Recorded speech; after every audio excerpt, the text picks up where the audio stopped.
Location Omnisport, qui abrite le stade Amadou Ahidjo, n'est pas le véritable nom de ce quartier. L'équipe d'Investi Innové en Afrique TV a mené ses investigations pour savoir le véritable nom du quartier Omnisport. Avant toute chose, permettez-moi de prendre une bouffée d'oxygène avec ces génériques. Question de vous installer confortablement.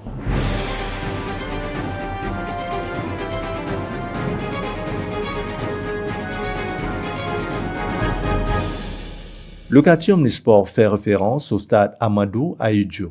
Mais en réalité, la véritable appellation de ce quartier est Fandena. Il est situé dans la commune d'arrondissement de Yaoundé 5, dans la commune urbaine de Yaoundé. Oui, beaucoup de gens appellent ce quartier Omnisport, mais en réalité, Omnisport vient de ce qu'il y a eu le stade Omnisport qui devait, n'est-ce pas, avoir autour de lui beaucoup d'autres stades. Mais en réalité, le nom même du quartier, c'est Mfandena 2. Il y a Mfandena 1, il y a Mfandena 2, mais ici précisément, c'est Mfandena 2. Oui, les autochtones de Mfandena sont appelés les Emombo. En réalité, moi, je suis né ici, j'ai grandi ici, et je ne sais pas si je vieillirai ici.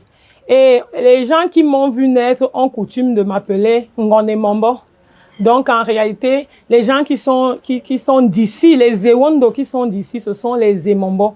À côté de cela, donc, il y a des allogènes qui se sont installés, comme mes parents, par exemple, et qui ont mis beaucoup de temps ici, au point même d'avoir toute une chefferie de blocs. Donc, il y a donc les Etones, il y a les Bafia, il y a les Bamileke, il y a les anglophones, qui sont en majorité, parce que dans les bas-fonds, vous savez, ce sont ces gens-là qui intègrent beaucoup plus ces endroits-là, parce qu'ils ont facilement ces terrains-là de bouche à oreille. Donc, grosso modo parlant, les autochtones même, qui sont les Emombo, ne sont plus nombreux. Leurs enfants ont fait même l'exode rural, parce qu'ils ont vendu le terrain aux allogènes. Ce qui fait que, ici, en majorité dans ce bloc-ci, nous avons les anglophones et les Bamileke. Fandena 1 et Fandena 2 sont un ensemble de hameaux peuplés depuis la période coloniale au Cameroun. Ils sont délimités par les rivières Fundi, Tongolor et Ebogo et le cours d'eau Milo, traduction les têtes, où le chef Emombo Ahidjo Mbede jetait les têtes décapitées des récalcitrants à l'autorité coloniale. Fandena 1 fait référence à Eligedjoa Mbede ou encore Elikahanda Mvogo, tandis que Fandena 2 rappelle entre autres Nkuleson, Afan Meyon, Nzenge, Mfoul Ayene. Oui, pour parler de la localisation géographique d'Omnisport, je vous disais tantôt qu'on appelle ici Fandena, il y a Fandena 1 et il y a Fandena 2, tout ça c'est Omnisport. Fandena 1 va jusqu'à un niveau peut-être à descente et Ligedjoa au niveau de Safka. Fandena 1, vous montez. Lorsque vous allez du côté du quartier Fouda, vous allez arriver avant Méli-Mélo. Avant Hôtel Méli-Mélo, c'est Mfandena. Lorsque vous allez du côté de Nouvelle-Route Omnisport, vous allez voir, c'est au niveau de l'école publique, primaire, l'école primaire publique, c'est Mfandena. Vous continuez à Titi Garage, là, juste avant le camp SIC, c'est Mfandena. Maintenant, lorsque vous allez à Ngousso, dès que vous traversez le cimetière, Mfandena s'arrête là. Et lorsque vous revenez comme ça, vous allez au niveau de l'hôtel Le Paradis, avant l'hôtel Le Paradis, à la mosquée. De ce côté, c'est Mfandena. Et lorsque vous descendez encore à la limite vers les rails de Ligedjoa, vous descendez, vous allez retrouver Mfandena à la limite de Yaoundé 1er. Donc, en fait, vous pouvez faire le découpage, vous pouvez faire un cercle, comme ça, c'est Mfandena. Et c'est communément appelé Omnisport. Bon, ceux qui disent même Omnisport, ils voient juste de cette zone-ci jusqu'en haut. Ils ne voient pas Ngousso qui est dedans, à partir de Mfandena qui est en Ngousso, comme ils pensent, et celle de Benoué. Le nom Fandena doit son origine aux Emombo. D'après la tradition orale, il devait se reloger pour les besoins administratifs pendant la période coloniale. Vu leur importance numérique, ils trouvaient ces endroits insignifiants. Ils l'appelaient ces lieux Fandena pour dire écriquet ou petitesse. Oui, mon papa arrive ici Il achète le terrain ici en 1900, je crois, 75. En 1975. Et il construit sa maison en 78. Et il avait coutume de me dire qu'il n'y avait rien du côté de Mfandena, le côté de Mfandena qui est appelé un peu Ngusso.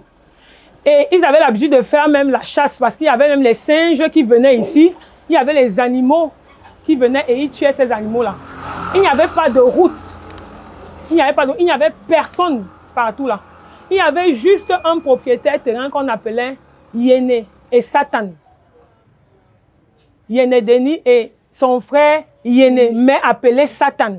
C'est lui qui a vendu tout ce côté-ci aux gens. Et petit à petit, vous savez, la vente des terrains, c'est comme ça, se vend comme des petits pains. C'est le téléphone arabe, en fait. Dès que j'ai une opportunité, j'appelle mon frère, il vient et ils sont venus comme des fourmis, les anglophones, ils ont rempli là. Mais de ce côté, le côté qui est le côté gauche, juste en face du stade, il y avait les terrains qui étaient déjà achetés, mais les gens n'avaient pas autant construit. C'est avec le temps que les gens ont fait ces bâtisses-là. Et ici, comme c'était des gens qui venaient du village, de n'importe où, ils ont fait des habitats précaires comme ça et nous sommes arrivés à ce que nous avons aujourd'hui. Et cette route-ci vient d'être réceptionnée par les populations d'ici. Donc, c'est le maire de Yaoundé 5e, le valeureux maire de Yaoundé 5e, qui nous a offert cette route parce qu'il a vu les difficultés que nous avions ici. La route centrale là était non bitumée, telle que mon père me le disait. Elle a été bitumée avec l'arrivée du stade Omnisport. Donc, le monsieur même qui avait vendu le terrain à mon papa, il lui avait dit, parce que mon papa lui avait dit que c'était très loin, parce qu'en réalité, la ville se trouvait du côté de la poste. Et ce côté-ci était considéré comme le village. Donc, et le monsieur lui avait dit, il faut prendre le terrain que je te donne parce que le stade arrivant à Mfandena, Mfandena va se développer et tu ne vas pas regretter. Donc, la grande route là, n'hésitez pas. D'ailleurs, la route des Ligedjoa là, elle passait, quand vous êtes au niveau de Safka, vous entrez à droite, vous entrez dans le quartier, vous traversez les rails, vous tombez à l'église catholique des Ligedjoa. C'était par là la route principale à l'époque. Donc, lorsqu'ils ont donc ouvert la route pour que le président de la République vienne au stade, ils ont ouvert cette route-là comme ça. Et elle a été bitumée. Et c'était même l'ancienne parce qu'il y a deux routes. Il y a le boulevard et il y a la petite route. Le boulevard, là, est né il y a peut-être 10 ans sensiblement. 10 ans par là. 10 ans par là, lorsqu'on a annoncé les travaux, la Coupe d'Afrique, je pense bien. Et c'est comme ça qu'ils ont commencé aussi à viabiliser les entrées parce qu'il fallait trouver l'accès, les voies de sortie pour ceux qui venaient au stade. Donc, grosso modo, Mfandena a été un village comme tous les autres villages, mais comment on appelle, l'urbanisation a fait que nous arrivions à ce que nous avons aujourd'hui. Et nous pensons même qu'avec le temps, ça va aller, les choses iront encore mieux parce qu'un jour, on viendra même déguerpir tout ce qu'on a ici pour mettre sur pied des infrastructures dignes de ce nom pour que la ville soit beaucoup plus attrayante et tout. Mfandena 1 et 2 abrite plusieurs institutions administratives telles que la brigade Ngusso, le centre régional des impôts, du centre pour ne citer que ceci, ainsi que les institutions éducatives, sanitaires, sportives, organisations non gouvernementales. Cependant, de nombreux maux et tas se vivent dans ce quartier. Ok,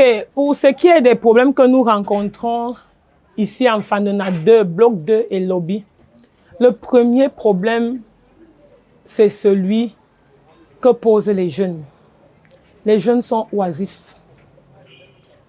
Cette oisiveté-là fait que les jeunes se retrouvent dans la consommation de la drogue, extrêmement. Et parce qu'ils n'ont pas les moyens nécessaires pour acheter cette drogue-là, parce que en fonction des types de drogue qu'on consomme, les moyens qu'il faut diffèrent. Donc, il y a la drogue, il y a le problème d'inondation. Parce que lorsqu'il pleut, avant qu'on ne fasse la route, c'était très compliqué pour traverser là parfois. Il fallait que certains enfants décident de transporter ceux qui peuvent payer sur le dos pour qu'ils puissent traverser le quartier qui est derrière moi. Donc peut-être avec les travaux de la route, la situation va un peu changer. Nous avons également les problèmes de... Il y a un fléau qui est en train de naître. Il y a les lesbiennes qui sont en train de s'installer dans ce bloc. Et avec les jeunes, ceux qui ont grandi avec moi ici, nous sommes en train de trouver, n'est-ce pas, une stratégie. Nous n'avons pas de preuves que c'est ça, mais leur façon de faire, leur façon de s'habiller, le langage qu'elles tiennent, nous amène à croire que c'est cela. Et certaines filles sont harcelées dans le quartier. Donc c'est pour ça que nous cherchons encore des pistes. Également, nous avons le problème d'énergie électrique. L'énergie, ben c'est global au Cameroun. Et Néo, avec ses problèmes, c'est global. Et aussi, nous avons un problème d'alimentation en eau potable. Donc, le maire a essayé, il a fait un forage. Il a fait un forage à l'intérieur du quartier là-bas. Mais lorsque le forage est terminé et que les études, les experts sont venus pour voir un peu la qualité d'eau qu'on avait, ils se sont rendus compte que l'eau là n'est pas bonne pour l'alimentation. Donc, ils ont demandé aux populations d'utiliser cette eau uniquement pour la lessive et la vaisselle. Donc, le forage fonctionne, mais c'est pas... Nous avons également le problème d'éclairage public. Bon, peut-être que le maire, avec la route qu'il a offert, il a annoncé qu'il devait mettre l'éclairage public et le banditisme grandissant. Vraiment, vraiment, le banditisme est grandissant.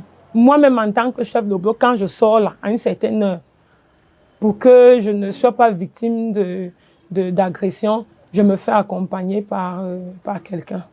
Le peuple Emombo est considéré comme autochtone. On y retrouve une population extrêmement cosmopolite avec diverses représentations religieuses. Oui, spécifiquement ici. Il y a même un vivre ensemble qui, si je voulais même faire une échelle de valeur, je mettrais ça très haut. J'allais dire en anglais best. J'allais dire best en anglais parce que il suffit que comme je suis au centre je suis à la chefferie, quoi. Il suffit que je programme une petite activité ici chez moi. Tout le monde vient. Et pendant la fête, les gens se sentent bien, ils sont ensemble, ils boivent ensemble dans les bars. Mais ça n'exclut pas qu'il y ait de petits problèmes entre voisins parce que lorsqu'on se frotte, lorsqu'on est ensemble, on vit ensemble, il y a quelque chose qu'on va perdre, quelque chose qu'on va gagner et ça crée de petits conflits. Mais toujours est-il que de manière globale, le vivre ensemble est bien parce que même dans les associations, on n'a pas que des associations tribales, on a des associations qu'on appelle généralement le bon voisinage, par exemple. Vous voyez que le bon voisinage englobe toutes les ethnies et les gens se sentent bien. Et comme ça, on apprend les cultures des uns et des autres.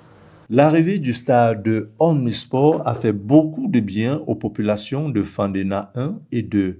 Quoique Madame Lolo Elonguet, épouse Nanga Pauline Carole, garde un mauvais souvenir d'un match qui a opposé les Lions indomptables du Cameroun à une autre nation. J'étais enfant et le Cameroun jouait. Et j'avais peut-être 7 ans. Le Cameroun jouait et mon papa a décidé de m'amener au stade. Et je crois que ce jour-là, le Cameroun a perdu. C'était lors d'une grande compétition, le Cameroun a perdu. Et les émeutes ont commencé, les problèmes ont commencé au stade. Et le gros camion qu'on appelle Abraham, là, il est sorti, il a arrosé tout. Mon père, il nous a arrosé de l'eau sale. Parce qu'il fallait maintenir la paix. Pour chasser les gens, il fallait maintenir la paix. Nous avons été arrosés avec cette eau-là. Et j'ai eu des problèmes de peau pendant un bon bout. Le conseiller principal de jeunesse et d'animation, par ailleurs chef de bloc de Mfandena 2, bloc 2, appelle ce quartier l'Afrique en miniature, raison pour laquelle elle invite les uns et les autres à visiter le quartier Mfandena, car dans celui-ci, on y retrouve tout. Ben, on peut leur dire que Mfandena 2, bloc 2 et Lobby, c'est le Cameroun en miniature. Ça veut dire qu'ici, on retrouve tout. Si vous descendez là et que vous voulez peut-être, vous avez peut-être besoin de manger du héros, vous allez trouver. Si vous descendez là et que vous avez besoin de palmes pour faire peut-être, pour pavoiser peut-être un événement, vous allez trouver. Si vous voulez peut-être les tenues traditionnelles, vous allez trouver. Si vous voulez les femmes, il y en a de toutes les qualités, les grosses, les minces, de toutes les ethnies, ça dépend de vous. C'est pour ça que je parlais donc de Cameroun en miniature. Et ceux qui viennent, et l'expérience montre même que lorsque quelqu'un part de ce quartier, un jeune par exemple qui grandit et qui fait sa vie, il part du quartier. L'expérience montre que 2, 3 ou 4 ans après, il revient parce qu'il ne se sent pas à l'aise ailleurs. Et ceux qui arrivent ici, ils disent vraiment, ce bloc, je n'ai plus envie de partir. Donc nous avons des témoignages comme ça de certaines personnes. Mais on ne peut pas exclure le fait qu'il y a certains qui vont dire que non, ce quartier-là, moi je ne peux pas. Parce qu'ils se sont peut-être fait agresser. Ou alors ils ont été victimes de ci ou de ça et tout ça. Mais si de manière globale, la balance pèse pour ceux qui disent que le quartier est agréable.